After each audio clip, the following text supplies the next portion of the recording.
विजय जी, ये मैंने सही कहा ना कि ये तलवार की धार पर चलते हैं बीजेपी के सहयोगी और बखूबी चलते हैं। मतलब सब कुछ कर भी ले जाते हैं, सरकार में भी रहते हैं, संसद में सब पास भी हो जाता है, बीजेपी भी खुश, और उधर से मुस्लिमों का वोट भी ले जाते हैं। बिल्कुल ठीक, बढ़िया अरेंजमेंट चल रहा है, मतलब सही है ना? बिल्कुल ठीक चल रहा है। हाँ, तलवार की धार पर चलते चलते भी वो रहते बीजेपी के साथ ही, हाँ, है ना? हाँ। लेकिन महत्वपूर्ण मुद्दा यह है कि एक तो जो बहस आपने की बहुत अच्छी है। अब ईद के बाद वक्फ बिल लाया जाएगा, सरकार ने एक तरह से कह ही दिया कि सेशन में लेकर आएंगे। तो पहली बात तो है कि क्या सरकार बिल पास कराने के लिए लेकर आ रही है या बिल पेश किया जा रहा है? अभी तो ये तय नहीं हुआ। आप इस बहस को बहुत आगे ले गए प्रदीप जी की बात के लिए कि लेकिन क्या सरकार इस बिल को पास कराने के लिए इस सेशन में रख रही है? अभी तो यही तय नहीं है। आपको लग रहा है नहीं आएगा?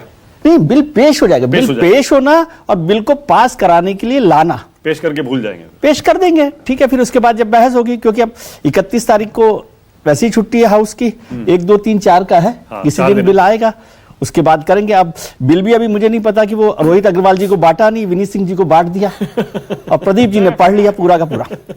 तो ये अलग है कि किस तरह से हो रहा है। लेकिन एक इंटरेस्टिंग बात जो मुझे लगी कि वक्फ बिल पर सरकार ये बात कह रही है कि वो मुसलमानों के फायदे का है। कोई शक नहीं, प्रदीप जी कह रहे तो कोई गलत बात तो नहीं है। लेकिन इतनी बड़ा जो मुसलमानों के फायदे का बिल है, तो वो सौगाते मोदी में बांट देते मुसलमानों को। मुसलमानों को भी पता पड़ जाता कि इतना फायदा होने वाला है, तो उससे बड़ी सौगात क्या हो सकती है? भाई मुसलमानों को फायदा हो रहा है ना, ये तो प्रदीप जी मानते ही हैं। क्या नहीं हो रहा? तो हो रहा है। तो जब वो थैला बांट ही कर रहे हैं आप विजय जी, अब से पहले कहां किसी बिल की कॉपी ऐसे जनता में बांटी गई है? नहीं, तो बहस तो जनता में हो रही है ना। और बिल में कौन सा? बिल भी तो सार्वजनिक चीज है, कोई घर की चीज थोड़ी है, कोई प्राइवेट चीज है क्या? अब तो सब तो और बिल पर तो हो गया वो। नहीं, जेपीसी पर कर लिया, उस पर लोगों से राय मंगवा ली, सब कुछ कर लिया। मैं तो ये कह रहा हूं, ये तो अच्छी बात थी ना। जो सौगात आप मुसलमानों को देना चाहते हो, तो जब बैग बनाया सौगाते मोदी, तो उसमें रख देते। क्यों किया ये सौगाते मोदी एक तरफ, दूसरी तरफ वक्फ? क्या तो सौगाते मोदी में क्या दिक्कत है आपको? नहीं, मुझे बांट रहे हो तो बांट रहे। मैं तो ये कह रहा हूं, थोड़ा सा एक काम और बढ़ जाता कि उसमें वक्फ बिल की कॉपी रखी जाती, तो निगहत अब्बास, डॉक्टर नवल किशोर, उनके पास जवाब ही नहीं होता, क्योंकि मुसलमान को इससे बड़ा फायदा क्या हो सकता है? और मुसलमान तो खुद समझ जाता कि भाई इतना बड़ा फायदा होने वाला है। तो ये थोड़ा अब हो सकता है बाद में। असेसमेंट क्या है? क्या मुस्लिम समुदाय जमीन पर जो रहता है वो वक्फ बिल से वो रिलेट करता है क्या? उसको बहुत बड़ा मुद्दा लगता है क्या ये? बहुत बड़ा है। और इस मुद्दे को आप सीए की तरह से या आर्टिकल 370 के एब्रोगेशन से मत जोड़कर देखिए। एक तो आर्टिकल 370 को मुसलमान, हिंदुस्तान के मुसलमान को मतलब नहीं, उसमें कोई मतलब नहीं था, तो इसलिए वो मुद्दा नहीं है। सीए का मुद्दे में भी क्या था कि बहुत ज्यादा मुसलमान उस तरह से इन्वॉल्व नहीं था। लेकिन वक्फ क्या है, हर दिन मुसलमान से जुड़ा हुआ है। वो मस्जिद के मसला हो, वो कब्रिस्तान का मसला हो, वो मदरसों का मसला हो, वो जमीन का मसला हो, इसलिए वो कनेक्ट महसूस करते हैं। और उसमें क्या है कि भारतीय जनता पार्टी, मुझे लगता है कि अभी तक मुसलमानों को ये कन्विंस करने में कामयाब नहीं हुई है कि ये मुसलमानों के फायदे का बिल है।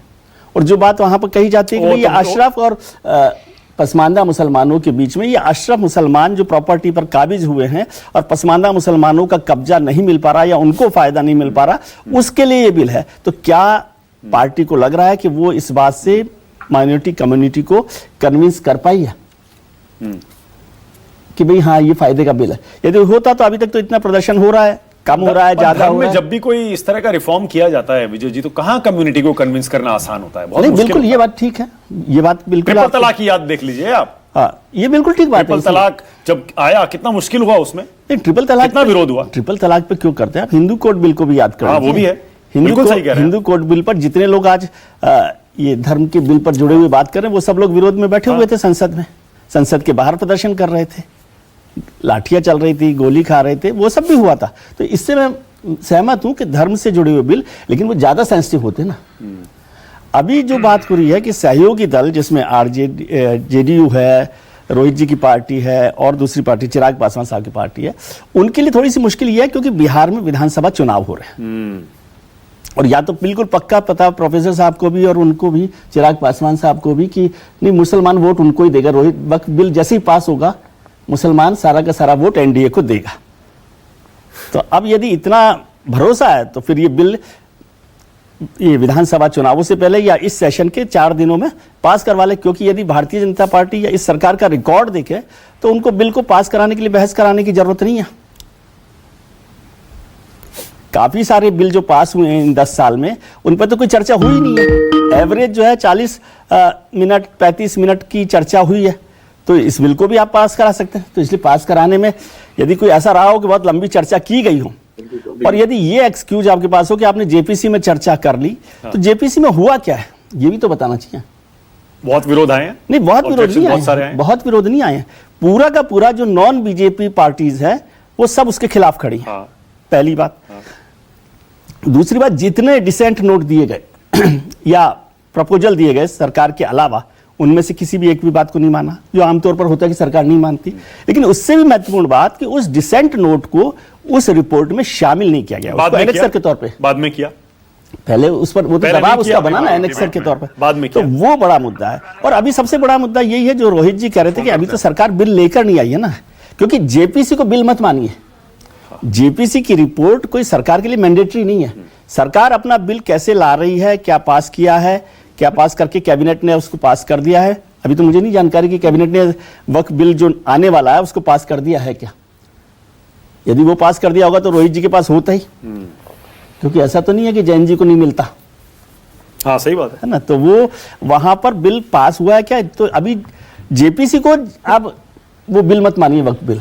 जेपीसी अलग चीज है, उसकी रिकमेंडेशन अलग है। हो सकता है सरकार जो विपक्ष ने बात रखी हो उसको बिल में शामिल कर ले, ठीक है, ये भी हो सकता है। या हो सकता है कि जो बात उनके सहयोगी दल कह रहे हैं कि इसमें थोड़ा सा ऐसा कर दीजिए, वो भी जेपीसी के साथ बिल में आ सकता है, जो विश्वास प्रदीप जी को लगता है। क्योंकि उस बिल को जेपीसी की रिपोर्ट के साथ जोड़कर मत देखिए, सरकार ने अपने सहयोगी दलों से बात की होगी कि भाई क्या बदलाव और किया जा सकता है ताकि साथ चले।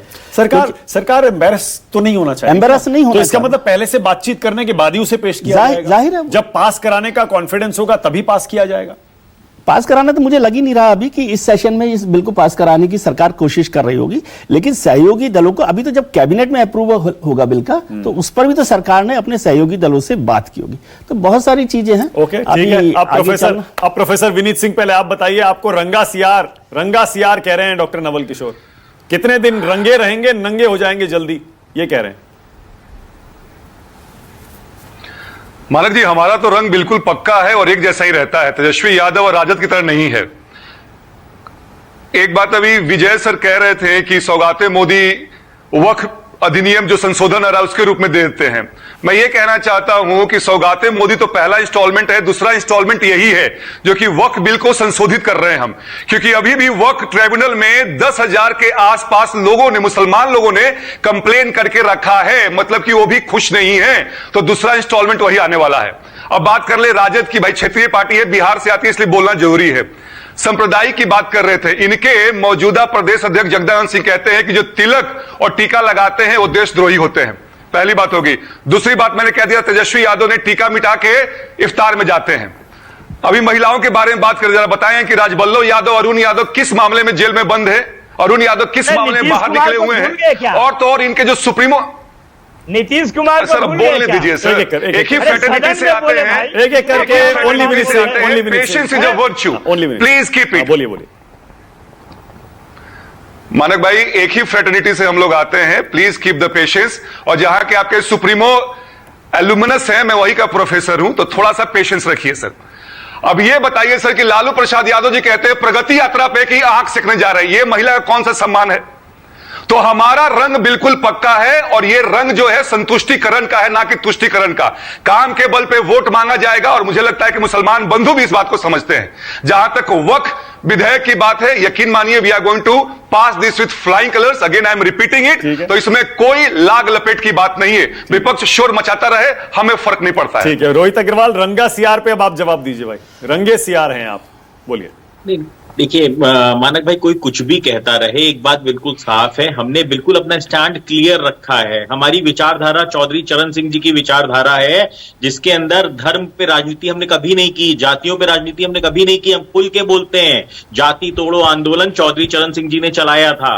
उन्होंने इंटरकास्ट मैरिजेस को बढ़ावा देने के लिए प्रोत्साहन राशि देने का काम किया था। और स्थितियां बिल्कुल साफ है। आप बात किस पे कर रहे हो? आप संभावनाओं पे बात कर रहे हो, और उस पर विपक्ष क्या कह रहा है, उसको तो सियासते मोदी ईद में भी प्रॉब्लम है कि कोई किसी को गिफ्ट दे रहा है, वो उसको भीख बता रही है। सौगाते मोदी, सौगाते आंख मोदी। निकाल के चश्मा दे रहे हो। प्रॉब्लम है, तो एक बात समझनी पड़ेगी हमको और आपको। एक बार रुक जाइए, मुझे 10 सेकंड बोल तो लेने दीजिए मैडम। 10 सेकंड के बाद मैं बताऊंगी आपको सच, बताइए। देखिए, अब आपको ये समझना पड़ेगा कि विपक्ष थोड़ी ना बताएगा कि सरकार कैसा काम कर रही है। विपक्ष का जो काम है वो अपना काम तो सही से कर नहीं पा रहे हैं। उनका काम है जनता की भावनाओं को सदन के अंदर पहुंचाना। अरे भाई, मैं कह रहा हूं कि कांग्रेस की प्रवक्ता ही अपने किसी सांसद को फोन करके बिल मंगवा लेती, यहाँ पे ड्राफ्ट मंगवा लेती। 1 घंटे का शो है, यहाँ पे दिखा देती कि ये रहा ड्राफ्ट। अरे आप कह रहे हो मुसलमानों के साथ अत्याचार हो जाएगा, मुसलमानों की जमीन छीन लेंगे। अरे भैया, कहीं ड्राफ्ट में लिखा होगा, वो ड्राफ्ट आपके पास होगा, राहुल गांधी जी के पास होगा। अच्छा रोहित, ये जब है ही नहीं किसी भी पब्लिक प्लेटफॉर्म। अच्छा रोहित, मेरठ की पुलिस कैसा काम कर रही है? हमने अपना स्टैंड बिल्कुल क्लियर किया है ना मानक भाई। आप बताइए, हमने क्या कोई भी लाग लपेट की? अगर उसने गलत काम किया तो हमने खुल के बोला ना कि उसने गलत काम किया है, और ये बर्दाश्त नहीं किया जाएगा। ये बस स्टैंड है, रिक्शा स्टैंड है। कहीं भी दंगे का माहौल बनेगा तो हम खुद जाएंगे, मान्य जयंत। अच्छा, यूपी पुलिस कैसा काम कर रही है रोहित? यूपी पुलिस कैसा काम कर रही है? यूपी बहुत बेहतरीन। नहीं, यूपी पुलिस को जो गाइडलाइंस हैं उसके अंदर काम करने की जरूरत है, संविधान के दायरे में काम करने की जरूरत है। किसी भी तरीके का आगे बढ़ के एक नैरेटिव सेट करने की जरूरत नहीं है। ना किसी संप्रदाय से हमें प्रॉब्लम है, ना किसी हमें। ठीक है, और योगी जी कैसा काम कर रहे हैं? योगी आदित्यनाथ अरे डर जाएंगे, काम कर रहे हैं, बुलडोजर चला रहे हैं। सरकार में आज कानून व्यवस्था पूरी तरीके से दुरुस्त है, और योगी आदित्यनाथ जी की सरकार में उत्तर प्रदेश विकास के पथ पे चल रहा है। बहुत बढ़िया। 1 सेकंड, प्रोफेसर विनीत सिंह को लाइए जरा।